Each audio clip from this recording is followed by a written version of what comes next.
தொடர்ந்து ஒரு நிமிட செய்திகளில் முதலாவதாக மதுரையில் நடைபெறும் நிகழ்ச்சிகளில் பங்கேற்பதற்காக பிரதமர் நரேந்திர மோடி இன்று இரவு சென்னை வருகிறார்.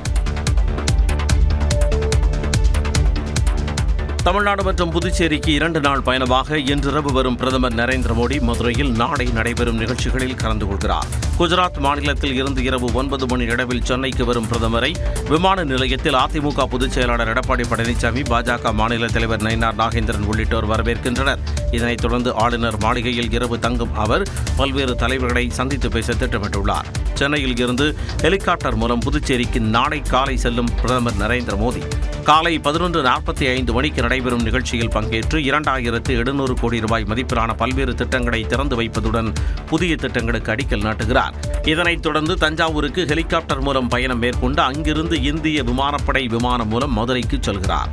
அங்கு நடைபெறும் அரசு நிகழ்ச்சியில் பங்கேற்று 4400 கோடி ரூபாய் மதிப்பிலான உட்கட்டமைப்பு திட்டங்களை தொடங்கி வைப்பதுடன் புதிய திட்டங்களுக்கு அடிக்கல் நாட்டவுள்ளார். இதில் அமிர்த பாரத ரயில் நிலைய திட்டத்தின் கீழ் மேம்படுத்தப்பட்ட மொரப்பூர், பொம்மிடி, சிறுவில்லிபுத்தூர், சோழவந்தான், மணப்பாறை, பொள்ளாச்சி, காரைக்குடி, திருவாரூர் ரயில் நிலையங்களை திறந்து வைக்கிறார். மேலும் சென்னை கடற்கரை எழும்பூர் 4வது ரயில் பாதை திட்டத்தை நாட்டிற்கு அர்ப்பணிக்கிறார். இதன் பின்னர் திருப்பரங்குன்றம் கோவிலில் வழிபாடு நடத்துவதுடன் தேசிய ஜனநாயக கூட்டணி கூட்டத்தில் பங்கேற்றுவிட்டு பிரதமர் மோடி டெல்லிக்கு புறப்படுகிறார். வரும் சட்டமன்ற தேர்தலில் வாக்குப்பதிவு இயந்திரங்களில் வேட்பாளர்களின் வண்ண புகைப்படங்கள் இடம்பெறும் என தலைமை தேர்தல் ஆணையர் ஞானேஷ்குமார் அறிவித்துள்ளார். சட்டப்பேரவைத் தேர்தல் முன்னேற்பாடுகள் தொடர்பாக அங்கீகரிக்கப்பட்ட கட்சிகளின் பிரதிநிதிகளுடன் தலைமை தேர்தல் ஆணையர் ஞானேஷ்குமார் சென்னையில் 2வது நாளாக ஆலோசனை நடத்தினார். தொடர்ந்து செய்தியாளர்களிடம் பேசிய அவர் 75,000 வாக்குச்சாவடிகள் அமைக்கப்பட இருப்பதாகவும் வாக்காளர்கள் செல்போன்களை பாதுகாப்பாக வைக்க தனி இடவசதி உள்ளிட்ட அடிப்படை வசதிகள் செய்து தரப்படும் என்றும் தெரிவித்தார். For a good experience for voting, the electronic voting machines will have colored photograph of the candidates and with a larger font so that the electors are able to identify easily the candidate to whom they will like to vote for. தொடர்ந்து பேசிய அவர் அனைத்து வாக்குச்சாவடிகளும் webcasting முறையில் கண்காணிக்கப்படும் என்றும் கூறினார். In regards to the polling day, every 2 hours the presiding officers of every polling station will be uploading the voter turnout data. தேர்தலை ஒரே கட்டமாக நடத்த வேண்டும் என அரசியல் கட்சிகள் விடுத்த கோரிக்கை பரிசீலிக்கப்படும் என்று கூறிய தேர்தல் ஆணையர் வெளிப்படைத்தன்மையுடன் நாட்டிற்கே முன்னுதாரணமாக இந்த தேர்தல் அமையும் என்று உறுதியளித்தார். மேற்கு மண்டலத்தில் அனைத்து தொகுதிகளிலும் திமுக கூட்டணி வெற்றி பெற வேண்டும் என்று நிர்வாகிகளுக்கு முதலமைச்சர் மு க ஸ்டாலின் அறிவுறுத்தியிருக்கிறார். கோவை நீலாம்பூரில் மேற்கு மண்டல திமுக வாக்குச்சாவடி முகவர்கள் மாநாடு நடைபெற்றது. இதில் பங்கேற்ற முதலமைச்சரும் திமுக தலைவருமான மு க ஸ்டாலின் திறந்தவெளி வாகனத்தில் நிர்வாகிகளின் ஆரவாரத்திற்கு மத்தியில் என்ட்ரி கொடுத்தார். மேடையில் முன்னாள் அமைச்சர் செந்தில் பாலாஜி உள்ளிட்ட நிர்வாகிகள் முதலமைச்சர் மு க ஸ்டாலினுக்கு வெள்ளி செங்கோல் பரிசளித்தனர். தொடர்ந்து மேடையில் உரையாற்றிய முதலமைச்சர் மு க ஸ்டாலின் கடந்த தேர்தலில் மேற்கு மண்டலத்தில் எதிர்பார்த்த வெற்றி கிடைக்கவில்லை என்றார். மேற்கு மண்டலத்தை பொறுத்த வரைக்கும் 39 சட்டமன்ற தொகுதிகள் இருக்கு. இது எல்லாத்தையும் திமுக தலைமையிலான மதச்சார்பற்ற முற்போக்கு கூட்டணி வெற்றி பெற்ற செய்திதான். ரிசல்ட் அன்னைக்கு பிளாஷ் நியூஸா வரணும். மேற்கு மண்டலத்திற்கு ஏராளமான திட்டங்களை நிறைவேற்றியிருப்பதாகவும் முதலமைச்சர் மு க ஸ்டாலின் குறிப்பிட்டார். திமுக உள்ளிட்ட காங்கிரஸ் கூட்டணி கட்சிகள் நாட்டின் வளர்ச்சிக்கு எதிராக இருப்பதாக பிரதமர் நரேந்திர மோடி குற்றம் சாட்டியுள்ளார். நெட்வொர்க் 18 குழுமத்தின் ரைசிங் பாரத் உச்சி மாநாடு நிகழ்ச்சியில் உரையாற்றிய பிரதமர் மோடி ஏஐ மாநாட்டில் இளைஞர் காங்கிரசார் சட்டையை கழற்றி போராட்டம் நடத்தியதை கடுமையாக விமர்சித்தார். दुनिया के विकसित देशों की तुलना में काफी समय बाद आया उस भारत ने தொடர்ந்து உரையாற்றிய பிரதமர் திமுக அரசையும் விமர்சித்தார். तमिलनाडु के गरीब परिवारों के लिए करीब 9.5 लाख पक्के घर अलॉट किए गए हैं, लेकिन इनमें से 3 लाख घरों का निर्माण अटक गया है क्योंकि डीएमके सरकार गरीबों के इन घरों के निर्माण में दिलचस्पी नहीं दिखा रही है. மேற்கு வங்கத்திலும் ஆயுஷ்மான் பாரத் உள்ளிட்ட மத்திய அரசின் திட்டங்கள் செயல்படுத்தப்படவில்லை என பிரதமர் மோடி குற்றம் சாட்டினார். திமுக காங்கிரஸ் இடையே தொகுதி பங்கீடு பேச்சுவார்த்தை இன்று தொடங்குகிறது. நீண்ட இழுபறிக்கு பின்னர் திமுக காங்கிரஸ் இடையே தொகுதி பங்கீடு பேச்சுவார்த்தை இன்று தொடங்குகிறது. சட்டமன்ற தேர்தல் நெருங்கும் சூழலில் கூட்டணி கட்சிகளுடன் தொகுதி பங்கீடு பேச்சுவார்த்தையில் திமுக தீவிரமாக ஈடுபட்டுள்ளது. இதில் திமுகவுடன் தொகுதி பங்கீட்டு பேச்சுவார்த்தை நடத்த குழு அமைத்து ஏறத்தாழ ஒரு மாதமாக காங்கிரஸ் கட்சி காத்திருக்கிறது. இருப்பினும் காங்கிரஸ் கட்சியுடனான தொகுதி பங்கீடு பேச்சுவார்த்தை குறித்து திமுக மௌனம் சாதித்து வந்தது. இந்நிலையில் சென்னை விமான நிலையத்தில் செய்தியாளர்களை சந்தித்த தமிழ்நாடு காங்கிரஸ் பேரிட பொறுப்பாளர் கிரிஷ் ஷோடங்கர் திமுக தலைவர்களுடன் இன்று கூட்டணி பேசவுள்ளதாக கூறினார். Tomorrow we are talking to DMK. After the alliance talks, what are going on, I will update you what has happened in the விரைவில் ராகுல் காந்தி தமிழ்நாடு வரவுள்ளதாகவும் பேச்சுவார்த்தை முடிந்ததும் எத்தனை தொகுதிகளில் காங்கிரஸ் போட்டியிடும் என்பன குறித்த அதிகாரப்பூர்வ அறிவிப்பு வெளியாகும் என கிரிஷ் ஷோடங்கர் கூறினார். சென்னை அண்ணா அறிவாலயத்தில் முதலமைச்சர் மு க ஸ்டாலினை சந்தித்த முன்னாள் முதலமைச்சர் ஓ பன்னீர்செல்வம் திமுகவில் தன்னை இணைத்துக் கொண்டார். சட்டப்பேரவைத் தேர்தல் நெருங்கும் சூழலில் தனது அரசியல் நிலைப்பாட்டை அறிவிக்காமல் ஓ பன்னீர்செல்வம் மௌனம் காத்து வந்தார். பட்ஜெட் கூட்டத்தொடரின் கடைசி நாளன்று சட்டப்பேரவையில் முதலமைச்சர் ஸ்டாலினை சந்தித்து பேசிய அவர் திமுகவை மீண்டும் ஆட்சியமைக்க வாய்ப்பு இருப்பதாக கூறினார். இந்நிலையில் சென்னை அண்ணா அறிவாலயம் சென்ற ஓ பன்னீர்செல்வம் முதலமைச்சரும் திமுக தலைவருமான மு க ஸ்டாலின் முன்னிலையில் திமுகவில் இணைந்தார்.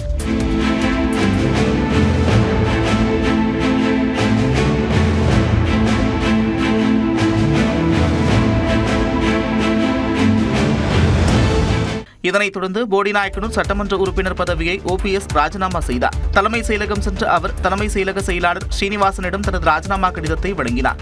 அடுத்து வருகின்ற சட்டமன்ற பொதுத் தேர்தலில் திராவிட முன்னேற்ற கழகம் தான் வெற்றி அடையப் போகிறது, தளபதி தான் மீண்டும் முதலமைச்சராக வரப்போகிறார் என்று அனைத்து மக்களுடைய மனங்களிலும் இன்றைக்கு நிலை கொண்டிருக்கின்ற உண்மையான நிலை. திராவிட முன்னேற்ற கழகத்தில் இணைந்திருப்பது தர்மம் என்று. அதிமுக சார்பில் 3 முறை முதலமைச்சராக இருந்த ஓ பன்னீர்செல்வம் திமுகவில் இணைந்திருப்பது வரலாற்று முக்கியத்துவம் பெற்றுள்ளது. முன்னாள் முதலமைச்சர் ஓ பன்னீர்செல்வம் திமுகவில் இணைந்தது குறித்து அதிமுக தலைவர்கள் பலரும் கருத்து தெரிவித்துள்ளனர். அந்த தீய சக்தியான கருணாநிதி அவருடைய மகன் தலைமையிலே இருக்கின்ற திராவிட முன்னேற்ற கழகத்தில் அவர் இணைந்திருக்கிறார். இது ஒரு வெட்கக்கேடான ஒரு செயல். எங்கள் தலைவரை பற்றி சொல்வதற்கு எந்த விதமான தார்மீக உரிமையும் இல்லை. முகாமாரி செல்வர்களை பற்றியெல்லாம் நாம் கவலைப்பட தேவையில்லை. இதுவரைக்கும் அதிமுக அப்படின்னு உரிமை மீட்பு குழு, அதிமுகவில் பொதுச் செயலாளர், அதிமுகன்னு சொல்லி ஒரு குழப்பமான ஒரு நிலையை தான் தமிழ்நாட்டு மக்களுக்கு செய்தியாக சொல்லிக் கொண்டே இருந்தார்கள். காலத்துக்கேற்ப, நேரத்துக்கேற்ப, சூழ்நிலைக்கேற்ப பச்சோந்தி நிறம் மாறுவது போல அப்போது நிறம் மாறிக்கொண்டிருந்த ஒருவர் OPS திமுகவுடைய ஒரு பினாமி இன்றைக்கு வெட்ட வெளிச்சமாக இருக்கிறது. யாரை அதிமுகவுடைய ஆரம்பத்திலிருந்து தீய சக்தி அப்படின்னு சொல்லி அவ்வளவு கடுமையா நம்ம எதிர்க்கிறோமோ அந்த கட்சியில போய் சேர்றது அப்படிங்கிறது ஒரு துரோகத்தின் உச்சகட்டம். நடிகரும் தாவேகா தலைவருமான விஜய் நடிகை ஒருவருடன் திருமணத்தை மீறிய உறவில் உள்ளதாக குற்றஞ்சாட்டி விவாகரத்து கோரியுள்ளார் மனைவி சங்கீதா. இதுகுறித்து செங்கல்பட்டு குடும்பவியல் நீதிமன்றத்தில் தாக்கல் செய்துள்ள மனுவில் நடிகை ஒருவருடன் விஜய் திருமணத்தை மீறிய உறவில் இருந்தது 2021ஆம் ஆண்டு தெரிய வந்ததாக கூறியுள்ளார். இதனால் தாம் கடும் மன உளைச்சலுக்கும் வேதனைக்கும் உள்ளாக்கியதாக குறிப்பிட்டுள்ள சங்கீதா, தாம்பத்திய நம்பிக்கையை உடைத்து விஜய் தனக்கு துரோகம் இழைத்துவிட்டதாகவும் குற்றஞ்சாட்டியுள்ளார். திருமண உறவில் இருந்து விலகி பொதுவெளியிலும் விஜய் தன்னை ஒதுக்கி வைத்ததாக சங்கீதா குற்றஞ்சாட்டியுள்ளார். ஒரே வீட்டிற்குள் தனித்தனியாக தாங்கள் வாழ்ந்து வந்த நிலையில் விஜய் தொடர்ந்து அந்த நடிகையுடன் வெளிநாடுகளுக்கு சென்றதாகவும் அவருடன் பொது நிகழ்வுகளில் கலந்து கொண்டதாகவும் குறிப்பிட்டுள்ளார். வெளியூர் பயணங்களில் புகைப்படங்களை நடிகை தனது சமூக ஊடகங்களில் தொடர்ந்து வெளியிட்டதாகவும் விஜய் அந்த பதிவுகளுக்கு எந்த எதிர்ப்பும் தெரிவிக்காமல் மறைமுகமாக ஆதரித்ததாகவும் சங்கீதா குற்றஞ்சாட்டியுள்ளார். தேவையற்ற பொது வெளிச்சத்தை தவிர்க்கவும் அனைத்து தரப்பினரின் நற்பெயரை பாதுகாக்கவும் அந்த நடிகையின் பெயரை வெளியிடுவதை தவிர்ப்பதாகவும் கூறிய சங்கீதா, விஜய் தரப்பில் வழக்கில் தனக்கு அழுத்தம் தந்தால் நடிகையை வழக்கில் 2வது எதிர்மனுதாரராக சேர்ப்பேன் என்றும் குறிப்பிட்டுள்ளார். விஜய் தனது வருமானம் மற்றும் சமூக அந்தஸ்துக்கு ஏற்ப நியாயமான நிரந்தர ஜீவனாம்சம் வழங்க உத்தரவிட வேண்டும் என்று அவரது மனைவி சங்கீதா விவாகரத்து மனுவில் கோரியுள்ளார். நடிகையுடனான உறவை கைவிடுவதாக உறுதியளித்த விஜய் சொன்னது போல் நடந்து கொள்ளாமல் தனக்கு நீண்ட கால மனக்கொடுமைக்கு தன்னை ஆளாக்கியதாக வேதனை தெரிவித்துள்ளார். 2021ஆம் ஆண்டு செப்டம்பர் முதல் 2022ஆம் ஆண்டு பிப்ரவரிக்கு இடைப்பட்ட காலத்தில் வழக்கறிஞர் மூலம் இந்த பிரச்சனையை இணக்கமாக தீர்க்க முயன்றும் எந்த தீர்வும் எட்டப்படவில்லை என்று சங்கீதா குறிப்பிட்டுள்ளார். தனக்கு இருந்த வசதிகள் அனைத்தையும் விஜய் திரும்ப பெற்றதுடன் பொதுவெளியில் செல்ல தடை விதித்ததாகவும் நிதி கட்டுப்பாடுகளை விதித்ததாகவும் குற்றஞ்சாட்டியுள்ளார். விஜயுடனான திருமண பந்தம் முற்றிலும் முறிந்து தற்பொழுது ஏட்டளவில் மட்டுமே உள்ளது என்பதால் விவாகரத்து வழங்க வேண்டும் என தனது மனுவில் சங்கீதா கோரியுள்ளார். தனது கண்ணியம், தனியுரிமை மற்றும் நற்பெயரை பாதுகாக்கும் பொருட்டு இந்த வழக்கில் ரகசிய விசாரணை நடத்தவும் சங்கீதா கோரியுள்ளார். மேலும் சமூக ஊடக தளங்கள், யூடியூப் சேனல்கள், ஊடக நேர்காணல்கள் உள்ளிட்டவற்றில் இதுகுறித்து விவாதிக்க தடை விதிக்கவும் கோரியுள்ளார். இந்த வழக்கு செங்கல்பட்டு குடும்பவியல் நீதிமன்றத்தில் வரும் ஏப்ரல் 20 விசாரணைக்கு வரவுள்ளது. தானம் செய்யப்பட்ட உடல் உறுப்புகள் சென்னை மெட்ரோ ரயிலில் விரைந்து எடுத்துச் செல்லப்பட்டன.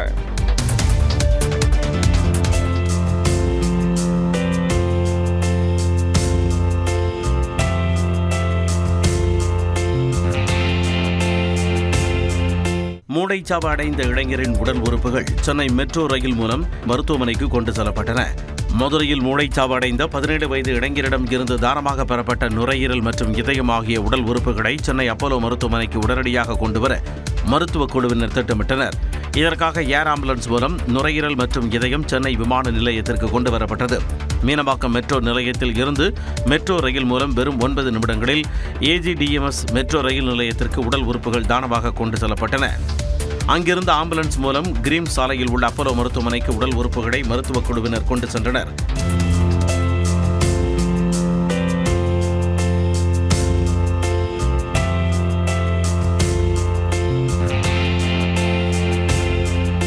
மீனம்பாக்கம் மெட்ரோ நிலையத்தில் இருந்து 7 நிலையங்கள் தாண்டி உள்ள AGDMS நிலையத்திற்கு எந்த ரயில் நிலையங்களிலும் நிற்காமல் வெறும் 9 நிமிடங்களில் உடல் உறுப்புகளை மருத்துவக் குழுவினர் மற்றும் மெட்ரோ நிர்வாகத்தினர் கொண்டு சென்றனர். கோவையில் கல்லூரி மாணவி கூட்டு பாலியல் வன்கொடுமை செய்யப்பட்ட வழக்கில் மகளிர் நீதிமன்றம் வரும் 7ஆம் தேதி தீர்ப்பளிக்கிறது. கோவை விமான நிலையம் அருகே கடந்த ஆண்டு நவம்பர் மாதம் 2ஆம் தேதி ஆண் நண்பருடன் பேசிக் கொண்டிருந்த கல்லூரி மாணவி அங்கு வந்த 3 பேரால் கூட்டு பாலியல் வன்கொடுமை செய்யப்பட்டார். 3 பேரும் அறிவாளை காட்டி மிரட்டி கல்லூரி மாணவியையும் ஆண் நண்பரையும் தாக்கி மாணவியை கூட்டு பாலியல் வன்கொடுமை செய்தனர். இதுகுறித்து விசாரணை நடத்திய பீளமேடு காவல் நிலைய காவலர்கள் சதீஷ், அவரது சகோதரர் காளீஸ்வரன் மற்றும் தவசி ஆகிய 3 பேரை சுட்டுப்பிடித்தனர். இந்த வழக்கு மீதான விசாரணை கோவை அனைத்து மகளிர் நீதிமன்றத்தில் நடந்து வருகிறது. நீதிபதி சுந்தரராஜன் முன்னிலையில் நடந்து வரும் இந்த வழக்கில் பாதிக்கப்பட்ட மாணவி, அவரது ஆண் நண்பர், உறவினர்கள், விசாரணை அதிகாரிகள் என 113 சாட்சியங்களிடம் விசாரணை நடைபெற்று முடித்துள்ளது. இருதரப்பிலும் இறுதிக்கட்ட வாதம் நிறைவடைந்த நிலையில் சதீஷ், காளீஸ்வரன், தவசி ஆகிய 3 பேரும் நீதிமன்றத்தில் நேற்று ஆஜர்படுத்தப்பட்டனர். அவர்களது வாதமும் நிறைவடைந்த நிலையில் வரும் 7ஆம் தேதி தீர்ப்பு வழங்கப்படும் என்று நீதிபதி அறிவித்தார்.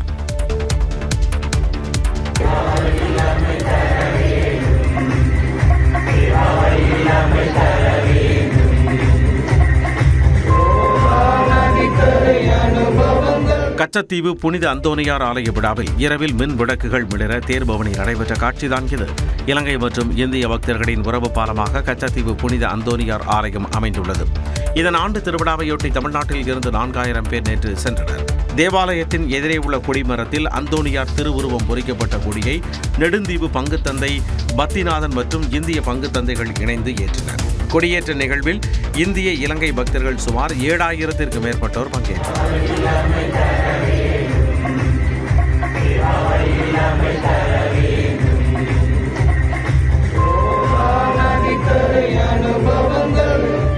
இதனைத் தொடர்ந்து தேவாலயத்தில் யாழ் மறை மாவட்ட ஆயர் ஜவரத்தினம் தலைமையில் பங்கு தந்தைகள் திருப்பலி நடத்தினர். இரு நாடுகளையும் சேர்ந்தவர்கள் பிரார்த்தனையில் ஈடுபட்டனர். மேலும் இரவு நேரத்தில் மின் விளக்குகள் மிளிர தேர்பவனி விமர்சையாக நடைபெற்றது. இன்று சிறப்பு திருப்பலி நடைபெற்று மாலையுடன் விழா நிறைவடைகிறது. மதுபான கொள்கை முறைகேடு வழக்கில் குற்றம் சாட்டப்பட்ட 23 பேரும் விடுவிக்கப்பட்டனர். டெல்லியில் ஆட்சி மாற்றம் நடக்க முக்கிய காரணமாக இருந்ததாக கூறப்படும் மதுபான கொள்கை ஊழல் வழக்கிலிருந்து டெல்லி முன்னாள் முதலமைச்சர் அரவிந்த் கெஜ்ரிவால் விடுவிக்கப்பட்டார். டெல்லி ரோஸ் அவென்யூ நீதிமன்ற சிறப்பு நீதிபதி ஜிதேந்திரா சிங் இந்த தீர்ப்பை வழங்கினார். அரவிந்த் கெஜ்ரிவால், மணிஷ் சிசோடியா, கவிதா உள்ளிட்ட 23 பேரையும் இந்த வழக்கிலிருந்து விடுவித்து நீதிபதி உத்தரவிட்டார். இந்த வழக்கில் சிபிஐ தாக்கல் செய்த குற்றப்பத்திரிகை பல பக்கங்கள் கொண்டதாக இருந்தாலும் குற்றச்சாட்டை நிரூபிக்கும் வகையில் எந்த தகவலும் இல்லை என்றும் சில தவறான கூற்றுகளும் இருப்பதாக நீதிமன்றம் தெரிவித்தது. மேலும் அரவிந்த் கெஜ்ரிவால் மீது எந்த ஆதாரமுமின்றி குற்றம் சாட்டப்பட்டுள்ளதாகவும் முதலமைச்சராக இருந்தவர் மீது இந்த நடவடிக்கை எடுக்கப்பட்டுள்ளது சட்டத்தின் ஆட்சிக்கு எதிரானது என்றும் நீதிமன்றம் குறிப்பிட்டுள்ளது. மணீஷ் சிசோடியா ஊழல் செய்தார் என்பதற்கு எந்த ஆதாரமும் இல்லை என்று கூறிய நீதிமன்றம் அரசு அதிகாரியாக இருந்த குல்தீப் சிங் எப்படி முதல் குற்றவாளியாக சேர்க்கப்பட்டார் என்றும் கேள்வி எழுப்பியது. மேலும் இது தொடர்பாக சிபிஐ விசாரணை அதிகாரி மீது துறை ரீதியான விசாரணை நடத்தவும் நீதிமன்றம் உத்தரவிட்டது. இந்த தீர்ப்பை எதிர்த்து மேல்முறையீடு செய்ய உள்ளதாக சிபிஐ தரப்பில் தெரிவிக்கப்பட்டுள்ளது. இந்த வழக்கில் முதலமைச்சர் பதவியில் இருந்தபோதே கைது செய்யப்பட்ட அரவிந்த் கெஜ்ரிவால் 156 நாட்களும் மணீஷ் சிசோடியா 2 ஆண்டுகளாகவும் சிறையில் அடைக்கப்பட்டிருந்தனர்.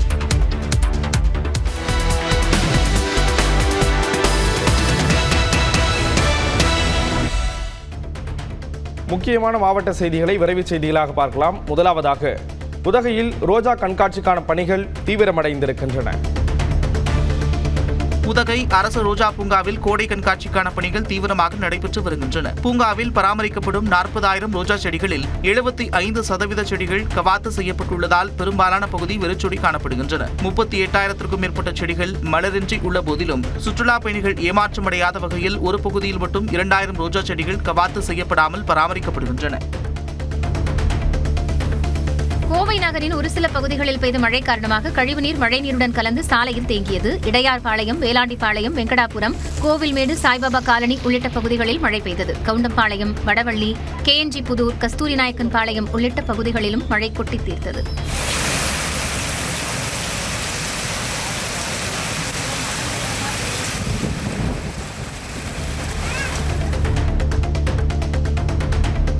நாமக்கல் மண்டலத்தில் முட்டை விலை மேலும் 20 காசுகள் குறைந்து ஒரு முட்டையின் பண்ணை கொள்முதல் விலை ₹4.80 நிர்ணயிக்கப்பட்டுள்ளது.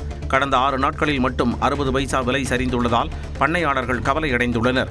ரம்ஜான் மாத தொடக்கம் மற்றும் சாம்பல் புதன் விரதம் காரணமாக முட்டை நுகர்வு குறைந்ததே விலை சரிவுக்கு காரணம் என வியாபாரிகள் தெரிவித்தனர். பிராய்லர் கோழி கிலோ ₹116, முட்டை கோழி கிலோ ₹62 என நிர்ணயிக்கப்பட்டுள்ளது. திண்டுக்கல்லில் போதிய விலை கிடைக்காததாலும் வாங்க ஆள் இல்லாததாலும் தக்காளி கடை விவசாயிகள் சாலையோரத்தில் கொட்டிச் சென்றனர். அய்யலூர் தக்காளி சந்தைக்கு 20 டன் தக்காளிகள் வரும் இடத்தில் 100 டன் வந்ததாக கூறப்படுகிறது. வெளிமாநிலங்களில் இருந்தும் தக்காளிகள் விற்பனைக்கு வந்ததால் ஒரு கிலோ ₹3 முதல் ₹4 மட்டுமே விற்பனையானது. இதனால் தங்கள் பகுதியில் தக்காளி ஜூஸ் கம்பெனி அமைக்க அரசு நடவடிக்கை எடுக்க வேண்டும் என திண்டுக்கல் மாவட்ட விவசாயிகள் கோரிக்கை விடுக்கின்றனர். திருச்சி மாவட்டம் மணப்பாறை அருகே கலிங்கப்பட்டியில் ஜல்லிக்கட்டு விறுவிறுப்பாக நடைபெற்றது.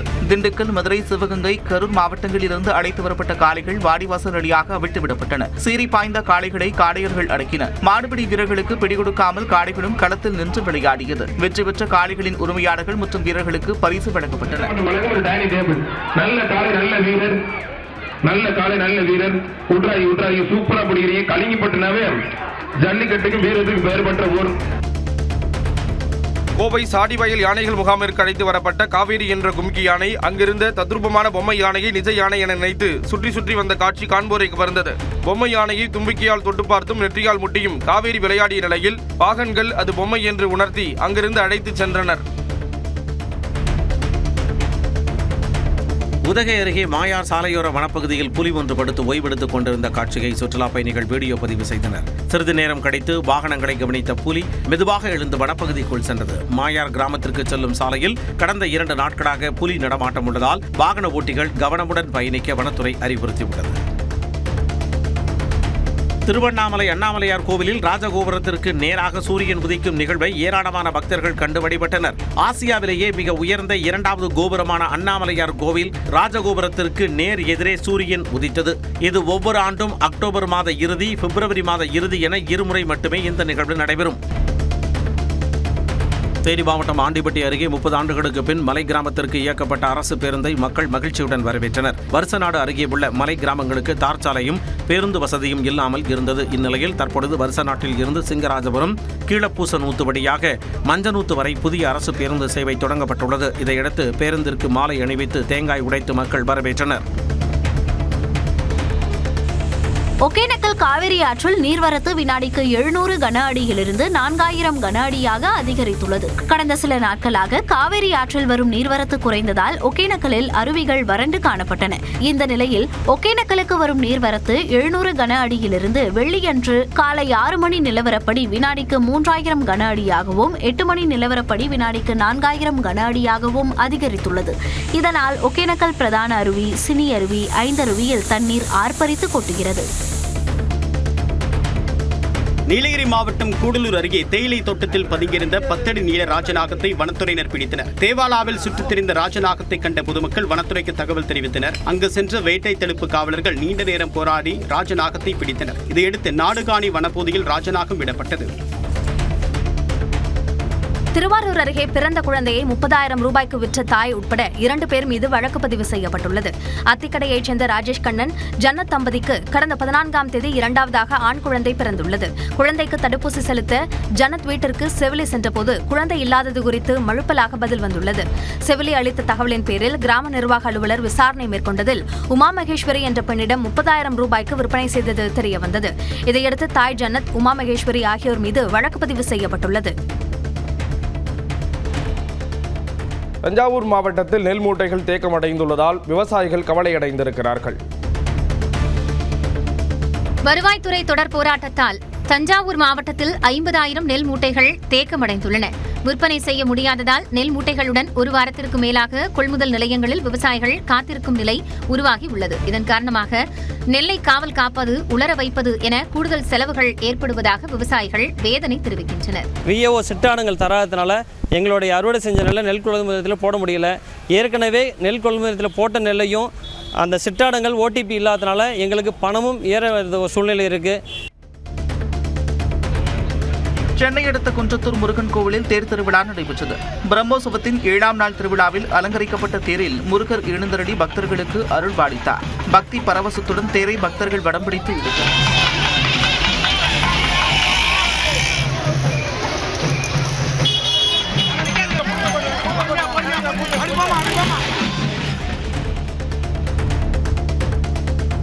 வரும் தேர்தலில் வாக்காளர்கள் அனைவரும் 100% வாக்களிக்க வலியுறுத்தி திருச்சி மாவட்டம் துவரங்குறிச்சியில் கிராம நிர்வாக அலுவலர்கள் இருசக்கர வாகன விழிப்புணர்வு பேரணியில் ஈடுபட்டனர். துவரங்குறிச்சி பத்திரப்பதிவு அலுவலகத்தில் தொடங்கிய பேரணி பூதநாயகி அம்மன் கோவிலில் நிறைவு பெற்றது. என் வாக்கு என் உரிமை என்ற விழிப்புணர்வு அடங்கிய பதாகைகளுடன் பேரணி நடைபெற்றது.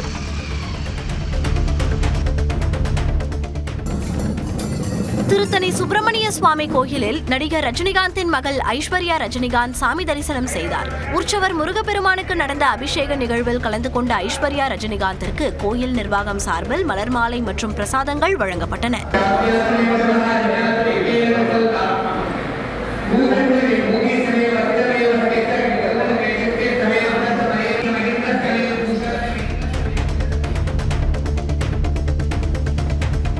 நாகை மாவட்டத்தில் 10,000 ஏக்கர் தாளடி நெற்பயிர்கள் தண்ணீரின்றி கருகுவதால் விவசாயிகள் வேதனையடைந்துள்ளனர். திருக்குவடை தாலுகாவிற்குட்பட்ட காராப்படாகை, சிந்தாமணி, வாடக்கரை உள்ளிட்ட பகுதிகளில் பாசன ஆறுகள் வறண்டதால் 70 நாள் வயதான பால்கட்டு பருவ நெற்பயிர்கள் வாடி வருகின்றன. ஏக்கருக்கு 15,000 ரூபாய் முதல் 25,000 ரூபாய் வரை செலவிட்டுள்ள நிலையில் பல கோடி ரூபாய் இழப்பு ஏற்படும் அபாயம் இருப்பதாகவும் விவசாயிகள் வேதனை தெரிவிக்கின்றனர். எனவே மேட்டூர் அணையில் இருந்து உடனடியாக தண்ணீர் திறக்க அவர்கள் வலியுறுத்தியுள்ளனர். கோவையில் மூளைச்சாவடைந்த சிறுமி வெண்பாவின் வீட்டிற்கு நேரில் சென்ற முதலமைச்சர் மு.க. ஸ்டாலின் பெற்றோருக்கு ஆறுதல் கூறினார். கோவை மாநகராட்சி 73வது வார்டு திமுக கவுன்சிலர் சந்தோஷின் மகள் வெண்பாவுக்கு திடீரென மூளையில் ஏற்பட்ட இரத்த கசிவு காரணமாக தனியார் மருத்துவமனையில் அனுமதிக்கப்பட்டார். அவர் பிப்ரவரி 25ஆம் தேதி மூளைச்சாவு அடைந்த நிலையில் வெண்பாவின் கல்லீரல், சிறுநீரகங்கள், கண்கள், எலும்பு, தோல் உள்ளிட்டவை தானமாக வழங்கப்பட்டன. அதிகாரிகள் தரக்குறைவாக பேசுவதாக கூறி கொடைக்கானல் நகராட்சியில் பணியாற்றும் தூய்மை பணியாளர்கள் மூன்றிக்கல் சாலையில் மறியல் போராட்டத்தில் ஈடுபட்டனர். மொத்தமுள்ள 24 வார்டுகளில் ஒப்பந்த அடிப்படையில் 100க்கும் மேற்பட்ட தூய்மை பணியாளர்கள் பணியாற்றி வருகின்றனர். இந்நிலையில் நகராட்சி சுகாதாரத்துறை அலுவலர் சேகர் தங்களை ஒருமையில் திட்டுவதாக கூறி தூய்மை பணியாளர்கள் திடீரென மறியல் போராட்டத்தில் ஈடுபட்டனர். சம்பந்தப்பட்ட அதிகாரிகள் பேச்சுவார்த்தை நடத்தியதை அடுத்து அனைவரும் கலைந்து சென்றனர். மகாத்மா காந்தி தேசிய ஊரக வேலைவாய்ப்பு திட்டத்தின் பெயர் மாற்றத்தை கண்டித்து உதகையில் காங்கிரஸ் கட்சியினர் ஆர்ப்பாட்டத்தில் ஈடுபட்டனர். மாவட்ட தலைவர் மஞ்சூர் நாகராஜ், உதகை எம்எல்ஏ கணேஷ் ஆகியோர் தலைமையில் 100க்கும் மேற்பட்ட தொண்டர்கள் பங்கேற்றனர். சேரிங்கிராஸ் என்ற பகுதியில் இருந்து ஆட்சியர் அலுவலகம் வரை பேரணி நடைபெற்றது. கறிக்கோழி வளர்ப்பு கூலியை 20 ரூபாயாக உயர்த்த வலியுறுத்தி நாமக்கல் மாவட்டத்தில் நடைபெற்ற விவசாயிகள் சங்க கூட்டத்தில் தீர்மானம் நிறைவேற்றப்பட்டது. தமிழக விவசாயிகள் பாதுகாப்பு சங்கத்தின் கறிக்கோழி விவசாயிகள் அணி சார்பில் குமாரமங்கலத்தில் ஆலோசனைக் கூட்டம் நடைபெற்றது. அப்போது கறிக்கோழி வளர்ப்பு கூலியை 6 ரூபாய் 50 காசுகளிலிருந்து 20 ரூபாயாக உயர்த்த வேண்டும், மூடப்பட்ட டாப்கோ நிறுவனத்தை மீண்டும் தொடங்க வேண்டும் என்பன உள்ளிட்ட தீர்மானங்கள் நிறைவேற்றப்பட்டன. தர்மபுரி அருகே போக்சோ வழக்கில் கைதாகி பணி நீக்கம் செய்யப்பட்ட சிறப்பு காவல் உதவி ஆய்வாளர் தூக்கிட்டு தற்கொலை செய்து கொண்டார். தர்மபுரி காவல் நிலையத்தில் கடந்த 2 ஆண்டுகளுக்கு முன்பு பணியாற்றிய சகாதேவன் போக்சோ வழக்கில் கைதாகி பணியிடை நீக்கம் செய்யப்பட்டார். இதனிடையே சகாதேவனுக்கும் அவரது மனைவிக்கும் இடையே கருத்து வேறுபாடு ஏற்பட்டு விவாகரத்து வழக்கு சென்னை உயர்நீதிமன்றத்தில் நடைபெற்று வருகிறது. இதற்காக வியாழக்கிழமை ஆஜராகி சென்னை சென்று திரும்பிய நிலையில் தர்மபுரி ரயில்வே நிலையம் அருகே தூக்கிட்டு தற்கொலை செய்து கொண்டார். தூத்துக்குடி மாவட்டம் கோவில்பட்டியில் இளைஞரை கொலை செய்த குற்றவாளிகளை உடனே கைது செய்ய கோரி குடும்பத்தினர் மறியலில் ஈடுபட்டனர். சங்கரலிங்கபுரத்தில் வியாழக்கிழமை இரவு மனோஜ் நண்பர்களுடன் பேசிக் கொண்டிருந்த போது இருசக்கர வாகனங்களில் வந்த கும்பல் வெட்டி கொலை செய்தது. பள்ளி மாணவர்களிடையேயான தகராறில் கொலையா, கஞ்சா விற்பனை பிரச்சனையா அல்லது ஆள் மாறாட்டத்தால் கொலை நடந்ததா என காவல்துறையினர் விசாரித்து வருகின்றனர். இந்த நிலையில் மனோஜ் உடலை வாங்க மறுத்து உறவினர்கள் போராட்டத்தில் ஈடுபட்டனர். சென்னை வலசரவாக்கத்தில் விலை உயர்ந்த கஞ்சா விற்பனையில் ஈடுபட்டதாக அதிமுக பிரமுகர் மகன் உட்பட 3 பேர் கைது செய்யப்பட்டனர். ரகசிய தகவலின் அடிப்படையில் போரூர் அடுத்த அன்னை வேளாங்கண்ணி நகரில் உள்ள வீட்டில் காவலர்கள் சோதனை மேற்கொண்டனர். அப்போது அங்கு விலை உயர்ந்த கஞ்சா இருப்பது கண்டறியப்பட்டது. வீடு வாடகைக்கு எடுத்து கஞ்சா விற்பனை செய்ததாக அதிமுக பிரமுகர் கபிலன் என்பவருடைய மகன் சுனில், அவருடைய நண்பர்கள் வருண், விஸ்வேஸ் ஆகியோர் கைது செய்யப்பட்டனர். 704 கிராம் கஞ்சா, 3 செல்போன்கள், 3 இருசக்கர வாகனங்கள் பறிமுதல் செய்யப்பட்டன. திருப்பத்தூர் மாவட்டம் வாணியம்பாடியில் தோல் தொழிற்சாலையில் ரசாயன வாயு தாக்கி 3 பேர் மயக்கமடைந்தனர். கச்சேரி சாலையில் செயல்பட்டு வரும் தொழிற்சாலையில் ரசாயன கலவையில் வைக்கப்பட்டிருந்த தோல்களை எடுக்க ட்ரம்மை தொழிலாளர்கள் திறந்துள்ளனர். அப்போது ரசாயன வாயுவின் தாக்கத்தால் பெருமாள், முனீர், நாகராஜ் ஆகியோர் மயக்கமடைந்தனர். இதனை கண்ட சக பணியாளர்கள் 3 பேரையும் விட்டு மருத்துவமனைக்கு அனுப்பி வைத்தனர்.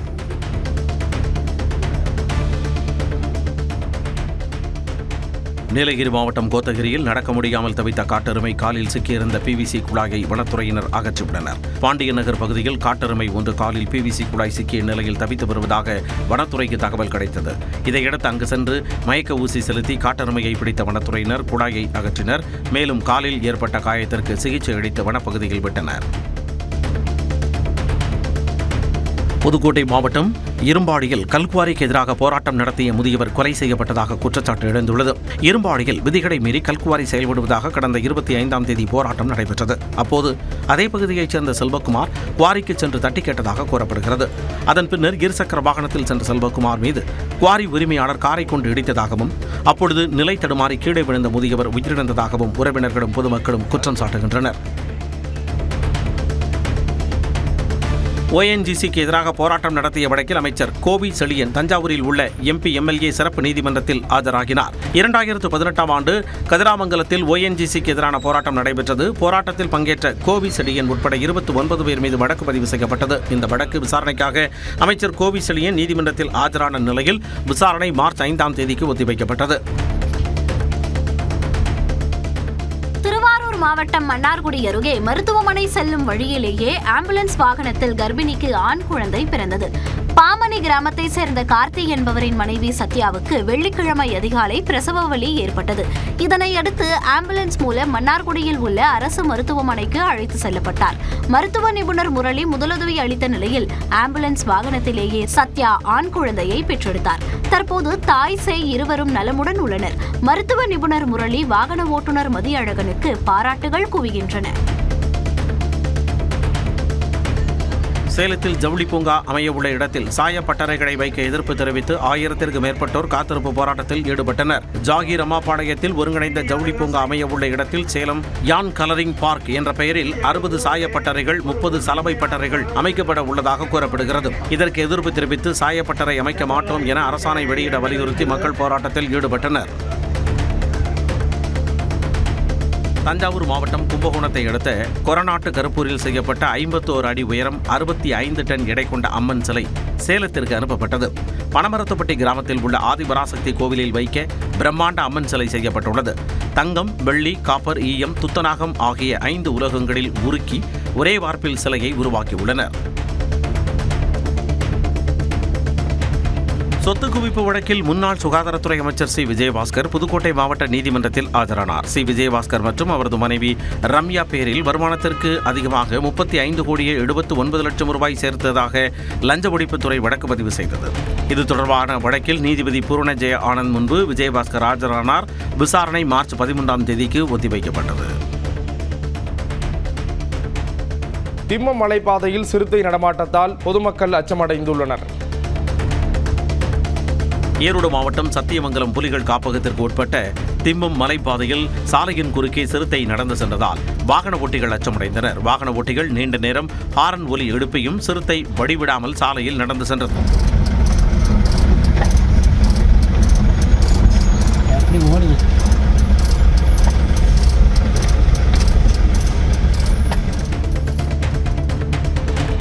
திருநள்ளாறு சனீஸ்வரர் கோவில் உண்டியல் காணிக்கையாக 1,55,00,000 ரூபாய் கிடைத்துள்ளது. தர்பானியேஸ்வரர் சனீஸ்வர பகவான் ஆலயத்தில் வரும் 6ஆம் தேதி நடைபெறவுள்ள சனிப்பெயர்ச்சியை முன்னிட்டு 8 மாதங்களுக்கு பிறகு உண்டியல் எண்ணும் பணி நடைபெற்றது. 40க்கும் மேற்பட்ட ஊழியர்கள் 4 நாட்கள் உண்டியல் காணிக்கையை எண்ணும் பணியில் ஈடுபட்டனர்.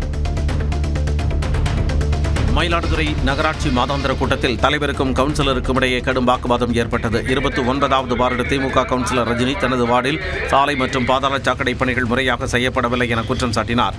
அதற்கு நகராட்சி தலைவர் செல்வராஜ் இந்த பிரச்சனையை தாங்கள் பார்த்துக் கொள்வதாக பதில் கூறினார்.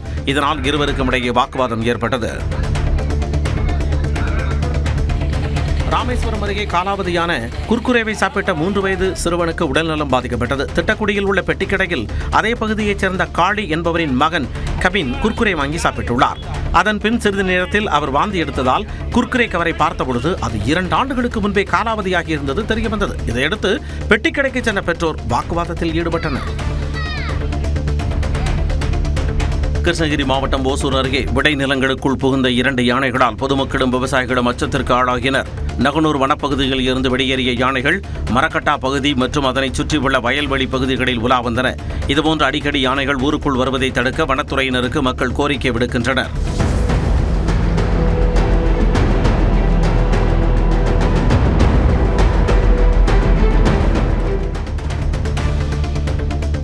கரூர் மாவட்ட ஆட்சியர் அலுவலகத்தில் நடைபெற்ற குறைதீர் கூட்டத்தில் இருந்து விவசாயிகள் வெளிநடப்பு செய்தனர். மாவட்ட வருவாய் அலுவலர் விமல்ராஜ் தலைமையில் நடைபெற்ற கூட்டத்தில் வேளாண் துறை, கூட்டுறவுத்துறை அலுவலர்கள், விவசாயிகள் கலந்து கொண்டனர். புதிதாக பொறுப்பேற்ற மாவட்ட ஆட்சியர் ரவிக்குமார் கூட்டத்தில் பங்கேற்கவில்லை என்று கூறி விவசாயிகள் வெளிநடப்பு செய்தனர். சம ஊதியம் வழங்க கோரி திருவள்ளூர் செயற்பொறியாளர் அலுவலகம் முன்பு மின்வாரிய அலுவலர்கள் கவன ஈர்ப்பு ஆர்ப்பாட்டத்தில் ஈடுபட்டனர். பொறியாளர்கள் மற்றும் 2ஆம் நிலை அலுவலர்களுக்கு 4 ஆண்டுகளுக்கு ஒருமுறை ஊதிய உயர்வு கிடையாது என்ற புதிய விதியை ரத்து செய்ய வேண்டும் என்பது உள்ளிட்ட கோரிக்கைகளை வலியுறுத்தி முழக்கங்கள் எழுப்பினர்.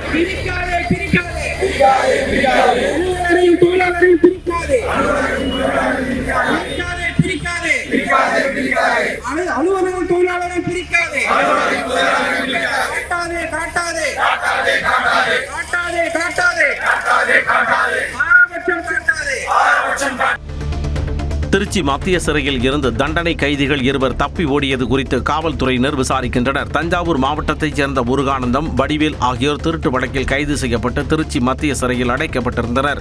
அவர்கள் தோட்டப் பணிக்காக சென்ற நிலையில் மீண்டும் சிறைக்கு திரும்பவில்லை. இது தொடர்பாக திருச்சி KK நகர் காவல் நிலையத்தில் புகார் அளிக்கப்பட்ட நிலையில் வழக்கு பதிவு செய்து விசாரிக்கப்படுகிறது. சிவகங்கை மாவட்டம் திருப்பாச்சேந்தி அருகே கால்வாயின் குறுக்கே பாலம் அமைக்கும் பணிக்கு எதிர்ப்பு தெரிவித்து கிராம மக்கள் மறியலில் ஈடுபட்டனர். மாரநாடு பாசன கால்வாயின் தண்ணீரை நம்பி 18 கிராமங்களின் விவசாயம் நடைபெறுகிறது. இந்த நிலையில் பாப்பான்குளம் விளக்கு அருகே கால்வாயின் குறுக்கே பாலம் அமைக்கும் பணியை தனிநபர் ஒருவர் நீதிமன்ற உத்தரவு பெற்று தொடங்கியுள்ளார். இதனால் பாசன காலங்களில் தண்ணீர் ஓட்டம் பாதிக்கப்படும் என்று கூறி 500க்கும் மேற்பட்டோர் மதுரை ராமேஸ்வரம் 4 வழிச்சாலையில் மறியலில் ஈடுபட்டனர். ரயில் நிலையத்தில் பதுக்கி வைக்கப்பட்ட ரேஷன் அரிசி பறிமுதல் செய்யப்பட்டது. திருவள்ளூர் மாவட்டம் திருத்தணி ரயில் நிலையத்தில் பதுக்கி வைத்திருந்த 2300 கிலோ தமிழக ரேஷன் அரிசி பறிமுதல் செய்யப்பட்டுள்ளது. ரயில்வே காவலர்கள் முதல் நடைமேடையில் சோதனையில் ஈடுபட்டனர். அப்பொழுது 90 மூட்டைகளில் பதுக்கி வைக்கப்பட்டிருந்த அரிசி பறிமுதல் செய்யப்பட்டது. ஆந்திராவுக்கு கடத்த பதுக்கி வைத்திருந்ததாக கூறப்படும் நிலையில் வழக்கு பதிவு செய்த ரயில்வே காவல்துறையினர் விசாரணை நடத்துகின்றனர். செங்கல்பட்டு மாவட்டம் கடப்பாக்கத்தில் சிறுவனை தாக்கியதாக பாமக மாவட்ட செயலாளரை கண்டித்து விசிகவினர் கண்டன ஆர்ப்பாட்டத்தில் ஈடுபட்டனர். ஒரு வாரத்திற்கு முன்பு சௌமியா அன்புமணி கலந்து கொண்ட கூட்டத்தை வரவேற்க ஈசிஆர் சாலையில் வைக்கப்பட்டிருந்த பதாகைகளை சிறுவன் கிழித்ததாக கூறி பாமக மாவட்ட செயலாளர் கணபதி மற்றும் சிலர் கட்டி வைத்து தாக்கியதாக கூறப்படுகிறது. இந்த விவகாரத்தில் சிறுவன் மற்றும் விசிக நிர்வாகிகள் மீது வழக்கு பதிவு செய்யப்பட்டதை கண்டித்தும் சம்பந்தப்பட்டவர்களை உடனடியாக கைது செய்ய கோரியும் ஆர்ப்பாட்டம் நடந்தது. கன்னியாகுமரி மாவட்டம் 5 கிராமம் அருகே பள்ளி வாகனம் கவிழ்ந்த விபத்தில் 10க்கும் மேற்பட்ட மாணவ மாணவிகள் லேசான காயமடைந்தனர். மகாதாரபுரம் பகுதியில் செயல்படும் தனியார் பள்ளியின் வாகனம் பால்குளம் 4 வழிச்சாலையில் சென்றபொழுது விபத்திற்குள்ளானது. இதில் காயமடைந்த மாணவ மாணவிகள் ஆம்புலன்ஸ் மூலம் அருகே உள்ள மருத்துவமனைகளுக்கு அனுப்பப்பட்டனர். பெரம்பலூரில் பாழடைந்த கிணற்றில் சாக்கு மூட்டையில் சடலம் இருப்பதாக பரவிய வதந்தியால் பரபரப்பு ஏற்பட்டது. விடாமுத்தூர் சாலையில் உள்ள பாழடைந்த கிணற்றில் இருந்து துர்நாற்றம் வீசுவதாக அப்பகுதி மக்கள் காவல்துறைக்கு தகவல் தெரிவித்தனர். இதையடுத்து அங்கு சென்ற காவல்துறையினர் கிணற்றில் மிதந்த 2 சாக்கு மூட்டைகள் மீட்டு திறந்து பார்த்தனர். அப்போது அதில் 2 ஆடுகள் சடலமாக கிடப்பது தெரியவந்தது. திருவள்ளூர் மாவட்டம் அம்மையார்குப்பத்தில் 1000 ஆண்டுகள் பழமை வாய்ந்த சுப்பிரமணிய சுவாமி கோவிலில் தேர் திருவிழா வெகு விமர்சையாக நடைபெற்றது. விழாவில் பங்கேற்ற பக்தர்கள் சேவல்களை முருகனுக்கு காணிக்கையாக கொடுத்து வழிபட்டனர். இந்த தேரோட்டத்தின் போது சிறுவர்கள் சிலர் தாவேகா கொடியை கையில் ஏந்தியபடி விசில் அடித்துக் கொண்டு சென்றனர்.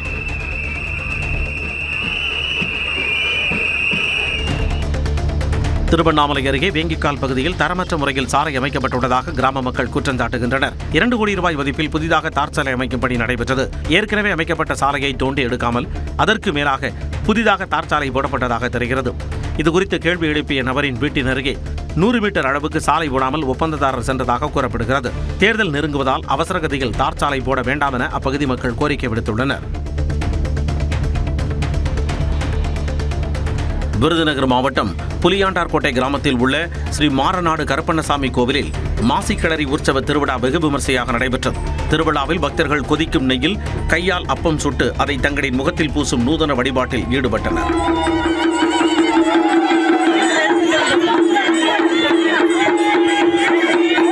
பலரும் தீச்சட்டி அக்கினி சட்டி எடுத்து நேர்த்திக் கடனை செலுத்தினர். கடலூர் மாவட்டம் மன்ருட்டி அருகே பெட்ரோல் பங்க் ஊழியர் மீது தாக்குதல் நடத்தப்பட்ட காட்சிகள் அங்குள்ள சிசிடிவி கேமராவில் பதிவாகியுள்ளன.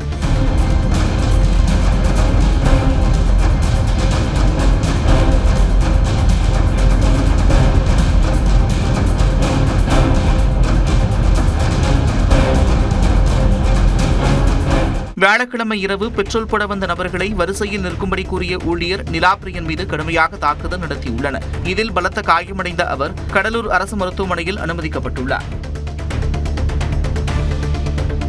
கன்னியாகுமரியில் இருந்து கேரளாவுக்கு கடத்த முயன்ற 1000 லிட்டர் மண்ணெண்ணெய் பறிமுதல் செய்யப்பட்டது. தமிழ்நாட்டில் நாட்டுப்படகு மீனவர்களுக்கு மீன்வளத்துறை மூலம் மானிய விலையில் மண்ணெண்ணெய் வழங்கப்பட்டு வருகிறது. இந்த மண்ணெண்ணெய் கன்னியாகுமரி மாவட்ட மீனவர்கள் அருகில் உள்ள கேரளாவுக்கு விற்பனை செய்து வருகின்றனர்.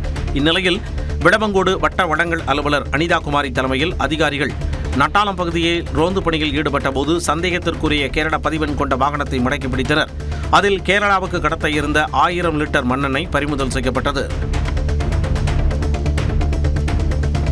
நெல்லை அருகே குடும்ப தகராறில் காதல் மனைவியின் கழுத்தை நெரித்து கொலை செய்த கூலி தொழிலாளி கைது செய்யப்பட்டார். பாளையங்கோட்டை சீவலப்பேறு சாலையில் உள்ள கிருபாநகரைச் சேர்ந்த கட்டட தொழிலாளி சதீஷுக்கும் அவரது மனைவி தமிழ்ச்செல்விக்கும் இடையே அடிக்கடி பிரச்சனை ஏற்பட்டு வந்ததாக தெரிகிறது. இந்நிலையில் வெள்ளிக்கிழமை அதிகாலை மீண்டும் தகராறு ஏற்பட்டபோது தமிழ்ச்செல்வியின் கழுத்தை கயிற்றால் நெரித்து சதீஷ் கொலை செய்துள்ளார். திண்டுக்கல் மாவட்டம் செய்யார் பேருந்து நிறுத்தத்தில் சுற்றித் திரியும் ஏராளமான மாடுகளால் மக்கள் அவதிக்குள்ளாகின்றனர். தினமும் ஆயிரக்கணக்கானோர் வந்து செல்லும் செய்யாறு பேருந்து நிலையத்தில் 10க்கும் மேற்பட்ட மாடுகள் உலா வருகின்றன. செய்யார் மார்க்கெட் வீதி, ஆற்காடு சாலை, காஞ்சிபுரம் சாலை உள்ளிட்ட பகுதிகளிலும் மாடுகள் சாலையின் நடுவே படுத்து கிடக்கின்றன. இதனால் வாகன ஓட்டிகள் விபத்தில் சிக்கும் நிலை உள்ளதாகவும் இதுகுறித்து நகராட்சி நிர்வாகத்திடம் புகார் அளித்தும் நடவடிக்கை எடுக்கப்படவில்லை எனவும் மக்கள் குற்றம் சாட்டுகின்றனர். கள்ளக்குறிச்சி மாவட்டம் உளுந்தூர்பேட்டை அருகே சாலையோரம் நிறுத்தப்பட்டிருந்த லாரியின் மீது தனியார் ஆம்புலன்ஸ் மோதிய விபத்தில் ஓட்டுநர் படுகாயமடைந்தார். ராசிபுரத்தைச் சேர்ந்த ஆம்புலன்ஸ் ஓட்டுநர் நோயாளியை சென்னையில் இறக்கிவிட்டு மீண்டும் ஊர் திரும்பியுள்ளார். செங்குறிச்சி பேருந்து நிலையம் அருகில் வந்தபொழுது ஆம்புலன்ஸின் பின்பக்க டயர் வெடித்ததால் கட்டுப்பாட்டை இழந்து லாரி மீது மோதியது. இதில் பலத்த காயமடைந்த ஆம்புலன்ஸ் ஓட்டுநர் உளுந்தூர்பேட்டை அரசு மருத்துவமனையில் அனுமதிக்கப்பட்டார். சென்னை தண்டையார்பேட்டையில் மெட்ரோ வழித்தடத்தின் சுவர் மீது இருசக்கர வாகனம் மோதிய விபத்தில் 2 இளைஞர்கள் பலத்த காயமடைந்தனர். புது வண்ணாரப்பேட்டையைச் சேர்ந்த தமிழரசன் உள்ளிட்ட இருவர் இருசக்கர வாகனத்தில் அதிவேகமாக சென்று முன்னால் சென்ற வாகனத்தை முந்த முயன்றனர். அப்போது மெட்ரோ வழித்தடத்தின் சுவர் மீது இருசக்கர வாகனம் மோதி இருவரும் தூக்கி வீசப்பட்டனர். இந்த பதைவதைக்கும் காட்சி அங்குள்ள சிசிடிவி கேமராவில் பதிவாகியுள்ளது.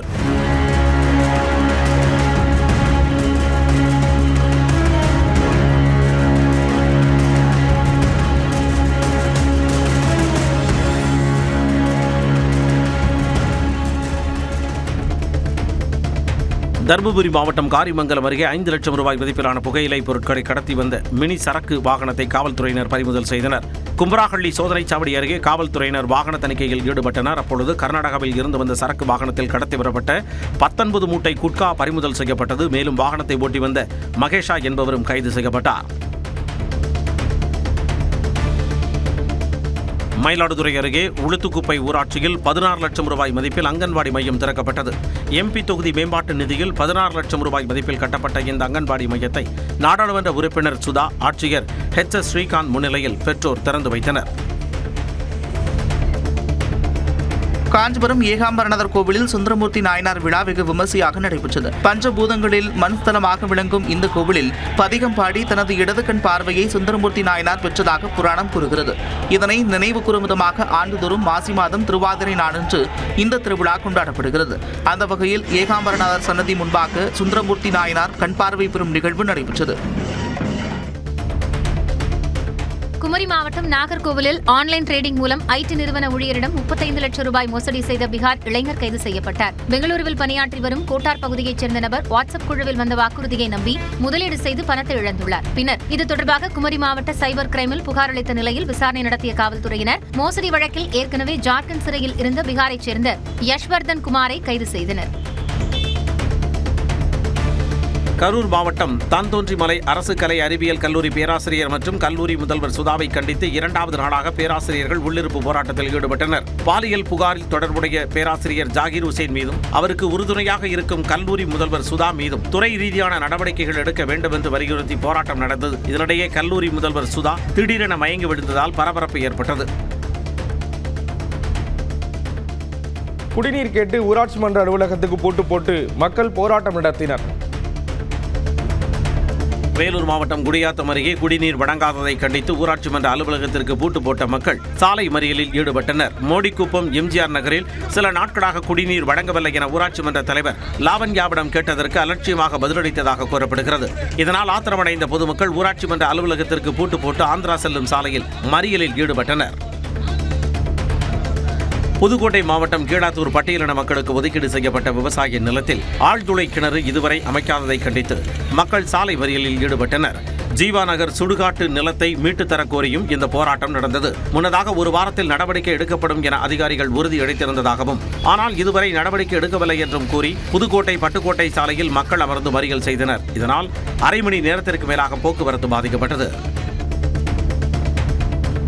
கோவை மாவட்டம் மேட்டுப்பாளையத்தில் சாலையோரத்தில் கொட்டப்படும் தர்பூசணி பழங்களால் யானைகள் ஊருக்குள் புகுவதற்கு வாய்ப்புள்ளதாக பொதுமக்கள் அச்சப்படுகின்றனர். கோடை சீசன் தொடங்கிய நிலையில் மேட்டுப்பாளையத்தில் தர்பூசணி பழங்கள் விற்பனை செய்யப்பட்டு வருகின்றன. கடைகளில் விற்பனையாகாமல் அழுகி வரும் பழங்கள் சாலையோரங்களில் கொட்டப்பட்டு வருகின்றன. பிடித்த உணவான தர்பூசணியை உண்பதற்கு யானைகள் ஊருக்குள் வர வாய்ப்பிருப்பதாக கிராம மக்கள் தெரிவித்துள்ளனர். தேனி மாவட்டம் வீரபாண்டி கௌமாரியம்மன் கோயில் சித்திரை திருவிழாவிற்கான ராட்டின ஏலம் 2வது முறையாக ஒத்திவைக்கப்பட்டது. அறநிலையத்துறை கட்டுப்பாட்டில் உள்ள இந்த கோயில் சித்திரை திருவிழா வரும் மே மாதம் 12ஆம் தேதி தொடங்குகிறது. 8 நாட்கள் நடைபெறும் திருவிழாவில் லட்சக்கணக்கில் பக்தர்கள் வருவார்கள் என்பதால் இயந்திர ராட்டினங்களுக்கு ஏலத்தை எடுக்க கடும் போட்டி நிலவும்.